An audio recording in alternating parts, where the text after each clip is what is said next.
before. Everybody just do your thing. Wake up, today's gonna be a good day. Wake up, today's gonna be a good day. Wake up, today's gonna be a good day. Wake up, today's gonna be a good day. Wake up, today's gonna be a good day. Wake up, today's gonna be a good day. Wake up, today's gonna be a good day. Wake up, today's gonna be a good day. Yo, set your affirmations, aspirations. I got shit to do, the aftermath of preparation. Good food, good mood, blood in circulation. One step at a time, yeah, that's how you make it.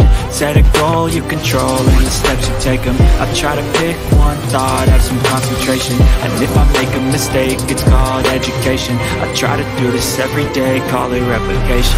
Wake up, today's gonna be a good day. Wake up, today's gonna be a good day. I'm sitting in here in this waiting room, waiting to be dialyzed. And I mean, I don't know. I shouldn't say it, but I think they got favoritism. I come on the right time. And the next thing I know, somebody else that just got here, either going before me or was sitting here going before me, when I know my time. So when are they coming out here to get me? I need my treatment too. I mean, some of them are so nice, so maybe I just shouldn't say it, but it's just so much already going on in my life and going on at dialysis and going on, period, personally, spiritually, naturally. And I just don't know. They got to stick this big needle on my arm. I got to stay on the machine, blood in, blood out. I don't know. And I just sometimes it scares me, sometimes it upsets me, and sometimes I don't want to share it with my family, and sometimes I don't even want to share it with my friends, and some of them treating me funny anyway. So I just don't know. But they got groups out there that you could talk to and deal with. That's one of the things I like. But what is her name? Lay, Licky, I don't know, but no, Lisa Baxter, because this is the Lisa Baxter Show, giving you the 411 in the kidney world. Hello out there. Happy April. Happy Sunday and good afternoon. How about that? Wherever you at in the country. You know what I mean? But I tell you, this is Donors Month. So I got a kidney 8 years ago almost, that I call Hannah. So I am very grateful to that. So if you don't know any donors or anything like that, I'm a donor. If anything happened to me, Lord, I don't want nothing to happen to me, but I did want to do my part that way. But you can be a living donor as well. These are some of my bracelets for different things. Live on New York, heart. They got help and money and funds for every cause. So you remember that for whatever you're going through out there, that could happen. I wanted to tell you about this stuff, that native stuff, right? This is body spray, child. I don't know what odors you got or you're dealing with, but whatever you got, spray a little bit of this on it, you forget all about it. How about that? Besides the soap and water, there's a little something going up in here. All right. The American Kidney Fund gave a little kit out. Isn't that nice? Your little emergency kit and stuff like that. This is a Bible prayer book, and this book is great for all needs. How about that? Yeah. And let me also share with you. I'm old school, so the Back to Eden book, we grew up with that Back to Eden book with herbs to heal you. And this one is a prescription nutrition healing book, all right, by Phyllis A. Barch. All right. Excellent book. You look something up and you go for it. I had to get some drops for my eyes, and it's an herb. You know what I mean? And from my church, New Life Cathedral, this is one of the awards they gave me. It's so beautiful. I don't know what happened. I took it out the box, and Lord knows, I hope I wasn't the one who broke it. So I have to talk to my Archbishop and the rest of the team about it. But it was a beautiful award, and for being a member and all these kind of things. But I'm definitely going to get to the show. How about that? I got such a fantabulous guest. Oh, child, you won't believe it. Let me tell you a little something about her, and she's going to tell you something about herself. Yes. All right. She's an author. She's a CEO. Annette Perry. I call her Aurora. I have to call her that. That's her business name, but I call her Aurora. Anywho, she's resilient. She's a warrior with cystic fibrosis. She's wear many creative hats. Okay, she's freelance. She's a community activist. She's a parent. She has a background in technical design and social services. Okay, that's what I'm going to say about her. So I'm going to welcome her to the show. Aurora, introduce yourself, girl. Well, you've been introduced. Come on here. Thank you for that beautiful introduction. Thank you. Um, Again, guys, my name is Annette. I've been doing design for many years, technical design, freelance design, and costuming. I've also been publishing. I have several books, part of an Annette series, as well as poetry books that I've produced for myself and others, as well as the wonderful Lisa's book, Giving Gets a Kidney. That's Do right. see all those books online. I'm sure you have a list of places that they can pick it up. You can also go on lulu.com. I have all of my collection on aromaglobal.com. I'm going to add your book there too, if you don't mind, so that they can reach out and get that book from just about every avenue possible. Oh, well, that's wonderful. And how sweet. That is great. Now, let me ask you some questions and thank you for the introduction Absolutely. or the added introduction. Tell us about your job or your job activities that you do or used to do, your position you holding or held. The list is very extensive. Mm. Like, Well, go to the last job or any job that you'd like to share or feel free sharing. We're going to start with that. no worries. I mean, my passion is in arts and design. I'm a very creative person. So I've always been kind of doing work in that field. Even in post work, I'm doing stuff either with graphic design. But my main thing is garment apparel design. I am a huge avid fan of costuming. So I do a lot of that throughout the year as well, commission-based work. I do that as being part of community advocacy and Mhm. doing things with the community, especially with children. One of my biggest loves. I write for children mostly, and I like to create with children because it's through them that we really, make and see change in this world. Mhm. So whether it's me basically teaching and pouring out all that I know into them, it'll be whatever I've acquired over my years of either with school, with other jobs. I just want to give that to them. I want to help them grow. I want to help them be creative and see something different than what they're seeing, out there in social media. Wow. Wow. Well, that's beautiful. That's great. I have a love for children myself. I do a lot of things with children and the juvenile justice system, and things like that. And even in the schools and after schools. So it's an important thing to be with them and to support them and to even listen to them. A lot of people don't listen to them or notice their creative gene, So thank God and my hats off to the parents that do or the people recognize that about the children. What is it that you actually do in the school with them, and what is it actually that you do in the community? So in schools, I do a lot of reading. I do a lot of kind of assistance with parent coordination with some of the things going on with the kids. Mm-hmm. Um, in any school my daughter has been in, and in any of the community schools that I've helped with, whatever they call on me for, I'm there for. Doing a fashion Yeah. show, you need help filing, whatever it is, I'm there. I'm there when it comes to advocacy. I'm there when we're trying Okay. to do recruitment if they need an extra hand. I'm really good when it comes to things in administration because I've been doing that for umpteen years. So, I put those skills to work where they're needed. I'm in the past couple of months, and especially last year, I've been really deep with Success Community Garden, getting a lot more events Oh, going, yeah. and especially things geared toward young people and things when it comes to art.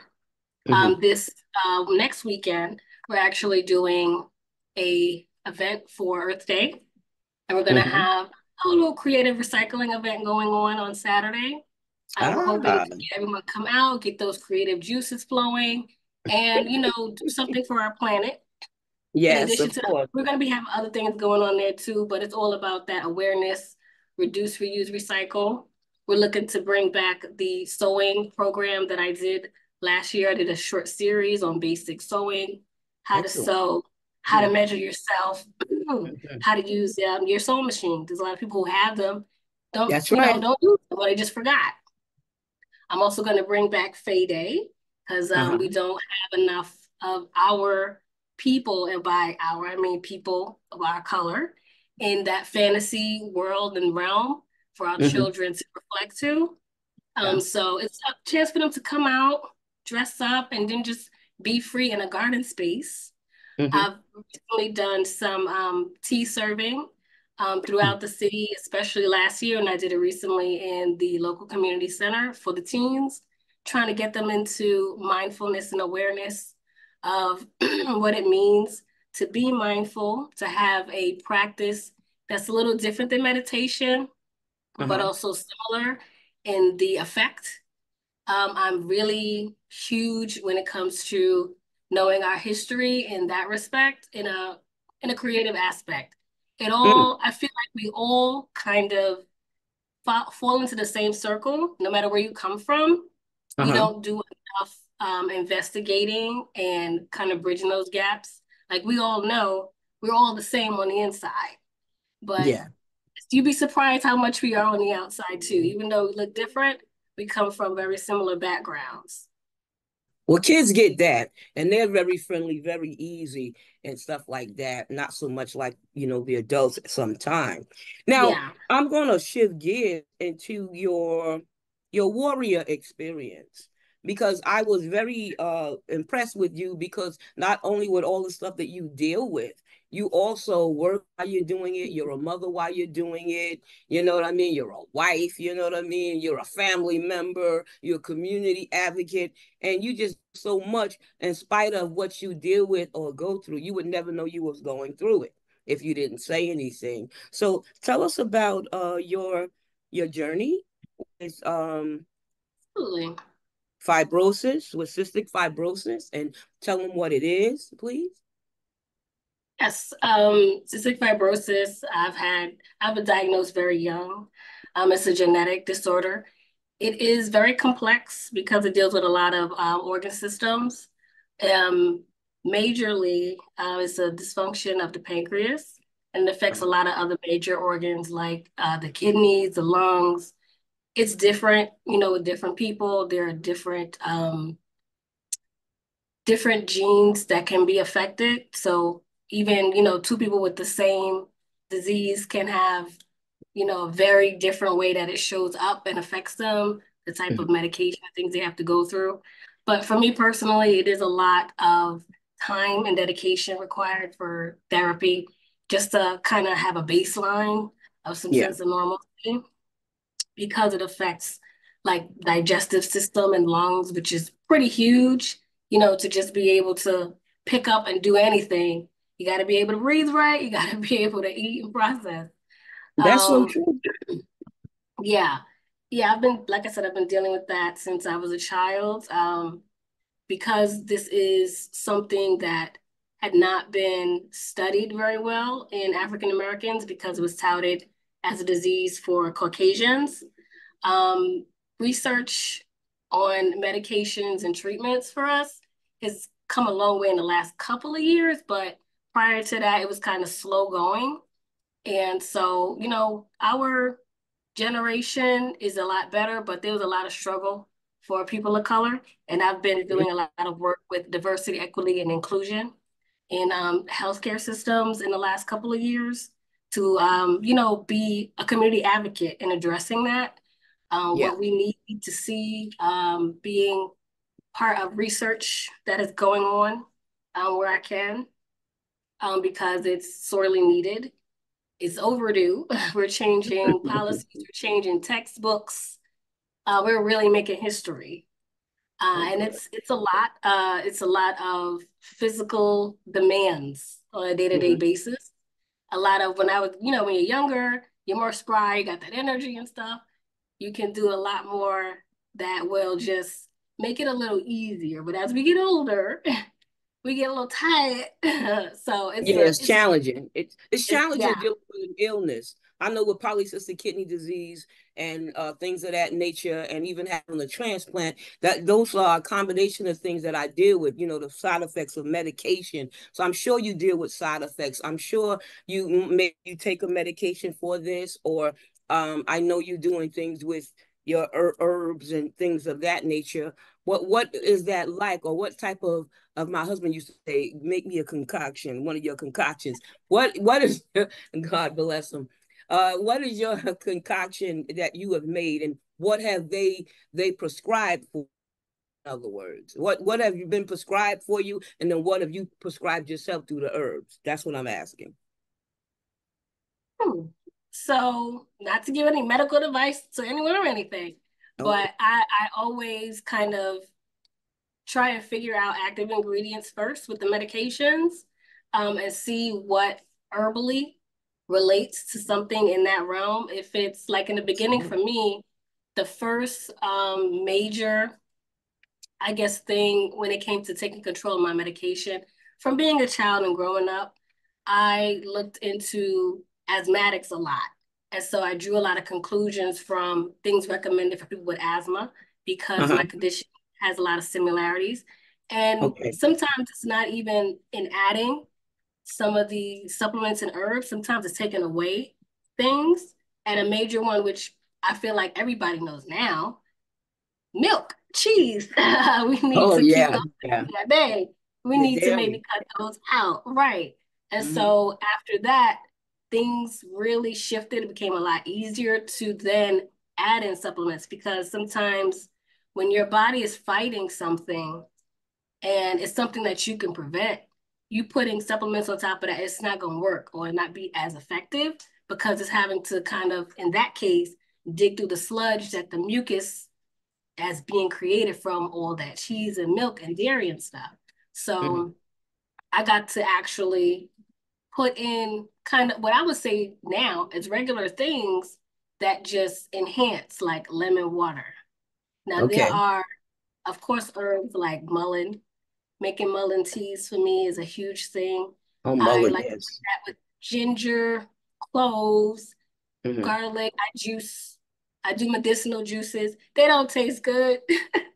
A lot of those things are bitter, but a lot of things in nature that are bitter have a much more powerful effect, especially when it comes to digestion in the lungs. So I do a lot of research. I'm a gardener. I spend a lot of time with my plants, researching. I dry them, I pluck. I'm learning more and more. I have that Back to Eden book. I have that book that you held up before, that health prescription. Yes. Oh yeah. I've had that since I was a teenager. Wow. That was my husband's book that we were using together because he had colon cancer. Yeah. So yeah. So wow. Yeah, it has so many good things in that. You know what I mean? So you right about the bitter. Even the thing I'm taking that I'm trying to do what they said for pain, I had to clear it with my doctor first. And oh man, that stuff tastes so horrible. I said, woo, I had to like hold my breath and I just drank it down. I said, Lisa, come on, we want to be pain free, girl. We want to be pain free. Yes. I'm using get out of there. Thank you. That's one thing about when you're live or trying to do something live or recording. You get a little surprise here and there. Of course. Nice. This is my job laptop. I use my other laptop in the room. So I didn't want any because my Facebook announcements come up so much. You hear all the noise. Ding, ding, ding, ding, ding, ding. I said, oh. Yeah, so I didn't want to have to stop that. But hey, you gotta laugh at life, don't you? You know, you can't cry about everything, even though some stuff deserves some tears. Some of it deserve a funeral too. You know what I mean? They just say give your issue or your problem a funeral and bury it or something, some crazy stuff. But hey, You'd be surprised what works. You'd be That's surprised what true. works. You know what I mean? So, okay, so you got this thing going on. You got this gift and talent. You got that challenge of health, but you haven't let it stop you, which is a good thing. So, how did you get to publishing, or what made you start to publish? What made you start to even? I think you have do something with YouTube or something. Yeah, I used to write a lot, because I spent a lot of time in hospitals as a kid. So I used to write a lot through like junior high school, and over the pandemic, it was that shift for everybody, and I was kind of pulling through old stuff, and like I always wanted to get into publishing. I just didn't fall into that coming out of high school, and so I decided to just pick it up and get it done. I like push myself to get these writings out, learn how to do all the formatting. That's it was work to like really so you got to kind of psych yourself up because you're kind of not sure if this is what you should be doing. Oh yeah. Um, yeah, and so I'll be like, you know what, this is for me, this is for my history, whatever happens, happens. But this is something I want to do.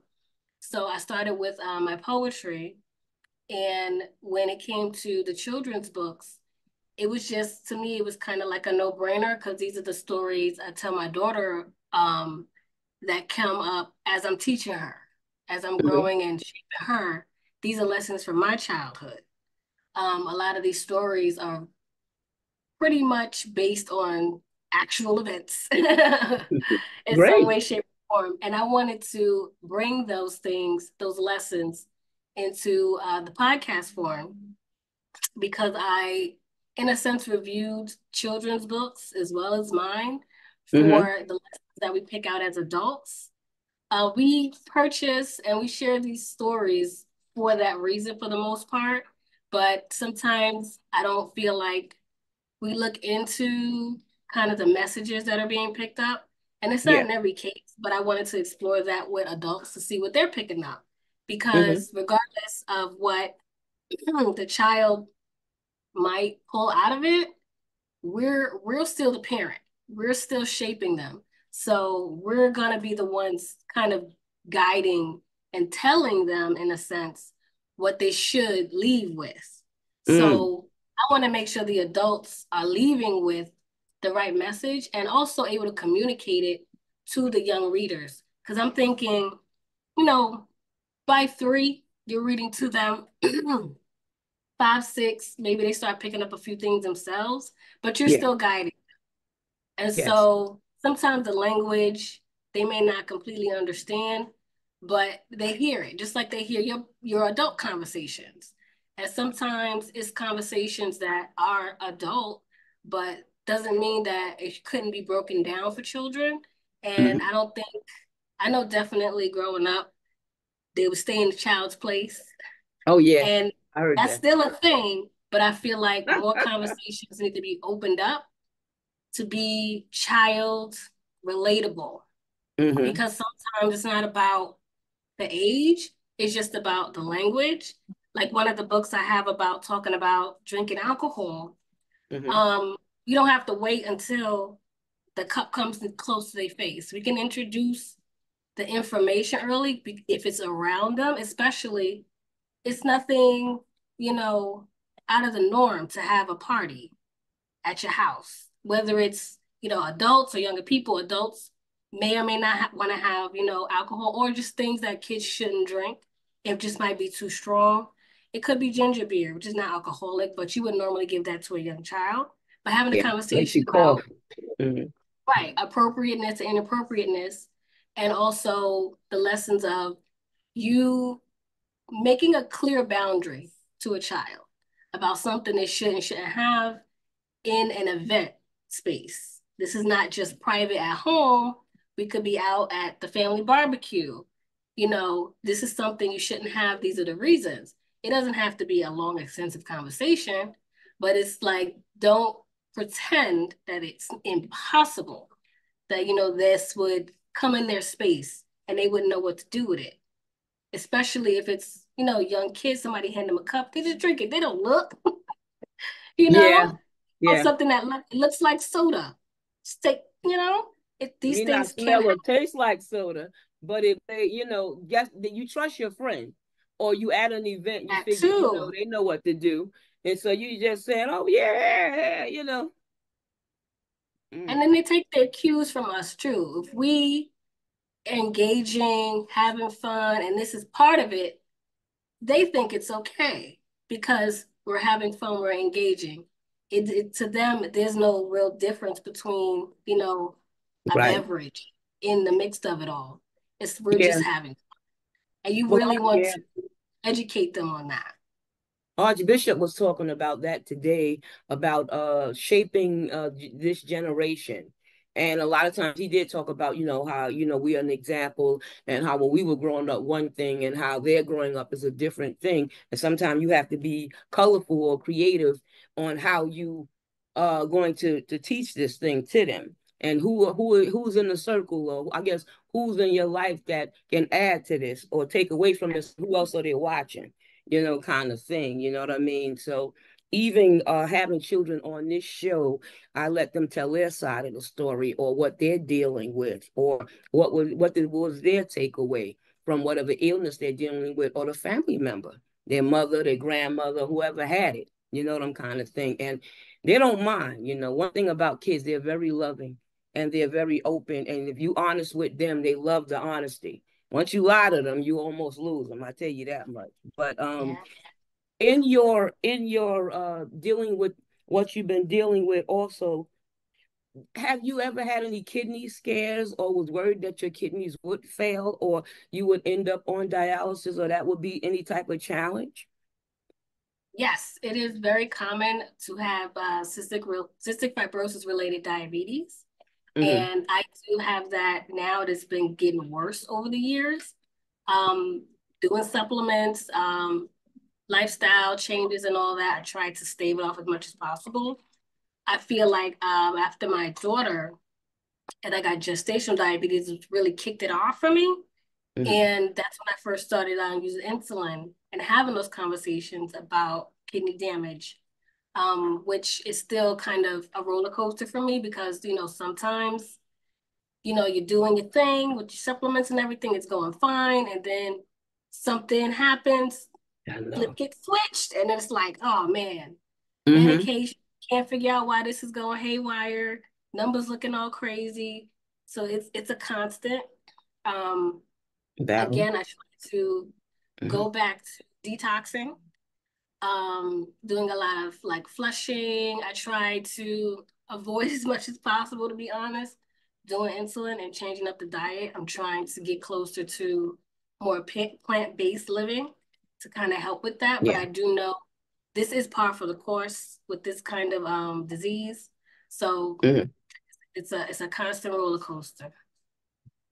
Well, you're doing well with it. I always find that you have to involve family. A lot of times people keep a lot of secrets from the family. And so when the person's in the hospital or on the respirator, have dead or passed away, then they be saying, "Oh, I didn't know they had that or that wrong in our family." I always say, know your family history. Find out how the drugs affect you, or the herb or anything you're doing affect you.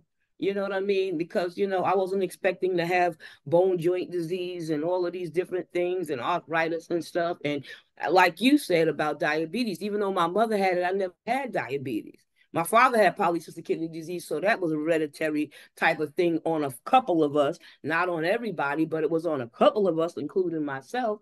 So, you know what I mean? And that kind of thing, trickles off to something else. And I ended up with diabetes because of medication that I take for my kidneys. You know what I mean? So I'm like, even though I changed the diet, the pill, the pill or stuff, it caused me to have diabetes. I'm doing the right thing. They said, "Oh, you shouldn't eat that." I said, "Why? That's not what caused it." I said, "This right here. Now, if you could take me off this or find something else in that place, work with a sister." You know what I mean? Work with me. Yes. I work with the whole team. I do. I work with the whole team who's in my team and my circle of health. So whether it's the dentist or the gynecologist, everybody, the eye doctor, my general practitioner, the kidney folk, You know what I mean? And I make sure they're all on what I'm dealing with. This is what happened. Blah blah blah. I share, and I make them share with each other. If you ain't shared it, then I'm gonna take I'm gonna email everybody, pow, or text everybody, boom. You know what I mean? You gotta be involved in your own care and have a say in your own care. You know what I mean? And make your kids and your family powerful to do the same thing. The doctor said, "Oh, you're not gonna do that?" I said, "No." Or you're not going to. I said, no. I said, give me a reason why I should. I said, I'm the first person to do it if you tell me why I should do it or give me a good reason. I really need this thing. Lisa really need it. Lisa gonna work with you. Lisa don't need it. Don't add that. I always say, who you trying to get to college that you're trying to give me another test or another procedure? Sister ain't taking all that. No, Shando. So those are the things that, we deal with a lot of these things, you know what I mean? But if you had to say something out there to a woman or to some kid or anybody dealing with cystic fibrosis or anybody that even want to start a book company or anything like that, what would you say to them? I would say you have to be a self-advocate first for all things in you, whether it's your health, whether it's your career. You have to really know yourself. Don't limit yourself, but also don't let someone else or something else limit you either. Sometimes we kind of get in our own heads about things like that. But in the end, it's kind of like putting your own respirator on first when you're doing your own self-advocacy. So whether it's you're going to the doctor, just like you were just saying, Lisa, about knowing your history, that's part of your self-advocacy, knowing your history, because you can't speak for yourself without the knowledge. You get that background knowledge, you can't apply yourself in a career sense of something when you don't have no knowledge of it. So you have to get the knowledge. Do that. That's work. It's not coming to you. You can't, even if you are just, YouTube University doing it, it's still work. You have to spend the time, get that knowledge and educate yourself so that you can create for yourself, that you can defend and fight for your health. That's the only way we can do it. Of course, our medical professionals want to keep you alive. They want to keep you healthy in the best way they're trained to. And it's wonderful. Just like you, I work with my whole team. I try to work with the family too, get all the information, share the information back, because we have to work together for each other to survive. And I never, it took me, to be matured enough to understand that the roles we all play. So, like I said, they are trained to help us in a particular way. And us training ourselves when it comes to supplements and lifestyle, herbs and plants and all these things, we have nutritionists for that too, and they're trained a certain way, but nobody knows you like you. That's right. Listen That to that body. intuition. Yeah. All of that, you have to. It takes teamwork to make the dream work, and you definitely got to know your own body. I used to tell a doctor that. I have my degree in Lisa Baxter. Nobody know Lisa Baxter 61 years but Lisa Baxter. You know what I mean? But I'll work with you, but just work with me. If I say that I'm not feeling well over that, I want you to work with me about that. Don't still tell me to take it or make me take it, and it's not working well with me. My aunt died for not saying anything about a medication. You know what I mean? So, no. So, just work with me. We all nice around here.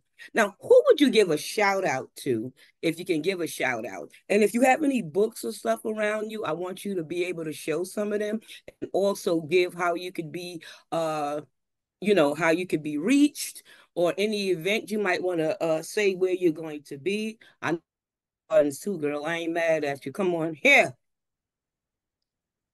Oh man, the list is endless. Oh The list Lord. is endless. Well, give us But the I'm short gonna say the version. creator. The creator, first and foremost, and as I continue to know myself, I know more. The creator, I get closer and closer spiritually.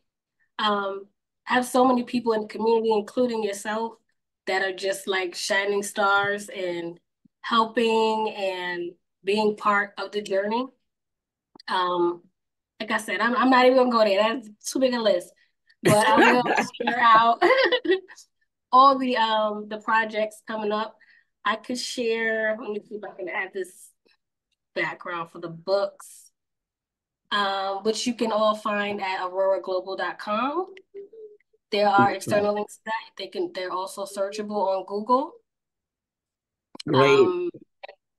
What is that series? Not to interrupt you. That's it. There it is. I love that one. That series about Nana. Nana said, you ain't wrong. Okay. I love Nana. Yeah, Nana says a lot.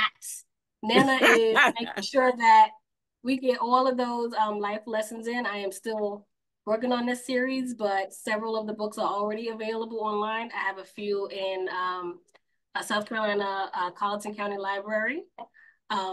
Many different online retailers. I have a few audiobooks that my daughter has also done when she was a lot younger.